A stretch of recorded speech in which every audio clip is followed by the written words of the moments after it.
بسم الله الرحمن الرحيم. السلام عليكم يا اولادي ويا اخواتي، السلام عليكم ورحمه الله وبركاته. عملنا معاكم احلى حلا جميل جدا جدا. الف هنا وشفا من كيلو ونص حليب وكيلو ونص بطاطا وايه تاني، وعلى كوبايه الحليب حطينا معلقه كاستر، والف هنا وشفا وحته زبده بلدي كده. وعملنا احلى حلا صينيه تاكلها يجي 10 افراد ما شاء الله. حلا جميل جدا جدا وطعمه خطير وجميل قوي يا بنات، بصراحه تحفه ما شاء الله. البطاطا كده حلوه مسكره لونها فاتح جدا جدا من اللي هي صفرة قوي دي.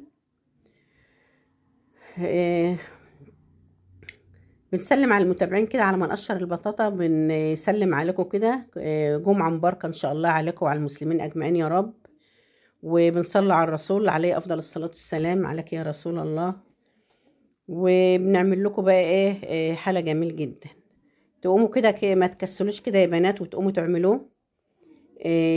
لو ما انتوش مستعجلين على البطاطا حطوا فنجان واحد ميه بس. انا حاطه كده شويه صغيرين برضو ميه عشان كنت مستعجله وانا بعمله. معليه النار شويه مش واطيه قوي يعني، هو بتوطي عليها برضو، بس يعني ببقى وطي قوي قوي لما اكون مش حاطه ميه بتستوى كده بالبخار. وبعدين هي البطاطا طول ما بتبقى مسكره بتستوي بسرعه يا بنات. اما تكون مسكره نوعها مسكر بتستوي بسرعه. هنحط كده شويه ميه اهو، ما يجيش كوبايه ميه، ده كل اللي اتحط استوت به. لا صفت منها حاجه ولا زودت حاجه، استوت بالميه دي. على ما البطاطا تستوى بقى كده نكون عملنا الكريمه بتاعتنا الجميله دي كاستر على نشا. هو دي نشا ودي نشا، بس يعني كان عندي كاستر ونشا، حطيت ضفت على بعضه يعني. بنحط على كوبايه الحليب يا بنات معلقه سكر. طالع مظبوط يعني كده، على كوبايه الحليب معلقه سكر ومعلقه كاستر بمعلقه الطعام. طالع مظبوط الحلا، طالع مظبوط. البطاطا حطيت 3 معالق سكر على الكيلو ونص، 3 معالق بالظبط بتاع الطعام برضو حطيتهم عليها. حطينا فانيليا بس، ما فيش بقى حاجه تانية اتحطت غير كده. دي الزبده بقى، انا قلت لكم حاطه زبده، دي الزبده. الكريمه حاطين فيها حته زبده بلدي كده، مخليها طعمها جميل جدا. لان الحليب ده كان عندي مغلي وكنت شايله الوش بتاعه، فهو لو حليب كامل الدسم غليونه لسه جديد وكامل الدسم مش هنحط زبده يا بنات، هيبقى حلو وهيكفي يعني.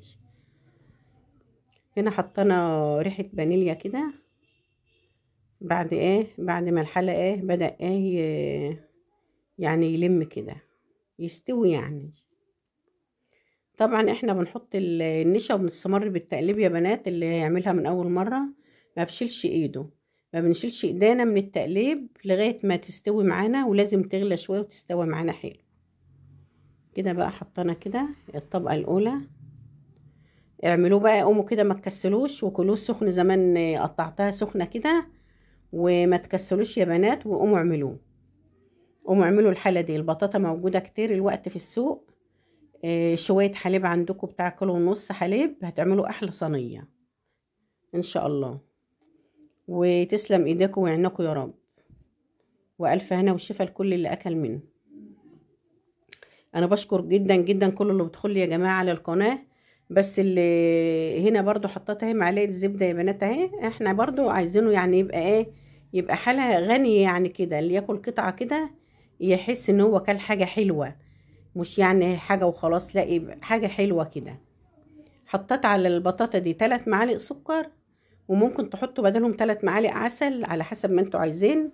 والقطعة الزبدة دي معلقة زبدة بتاع الطعام كده، زبدة بلدي. لا إله إلا الله وحده ولا شريك له، له الملك وله الحمد ولا كل شيء قدير. حطينا برضو شوية فانيليا صغيرين جدا على البطاطا.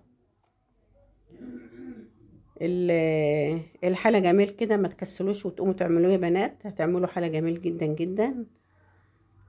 وهرسته طبعا بالهراسة عادي خالص، ولا خلاط ولا اي حاجة خالص.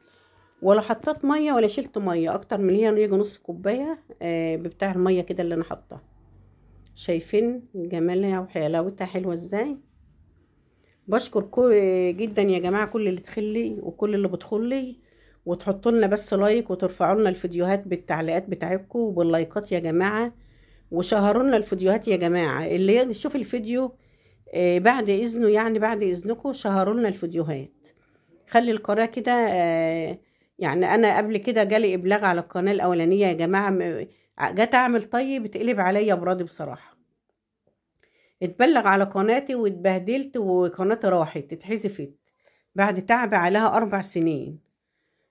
وانا بحتسب تعبي كله عند ربنا، انا بحتسبه عند ربنا. وجزاك الله خير كل اللي بتدخلي وكل اللي معايا واللي هيدخلي لسه برضو، جزاك الله خير. وانا يدخل متابعين جداد كتير، جزاك الله خير. بحبكم زي ما بتحبوني في الله، انا بحبكم في الله، وكتر خيركم وجزاك الله خير. وربنا يبارك لكم يا رب، ربنا يبارك لكم ويكفوكوا شر كل حاجه، شر كل حاجه وحشه يا رب. وشايفين بقى الطبق حطانا بالراحه كده عشان ما نجيبهاش لبعضها، طلع طبقات جميله جدا.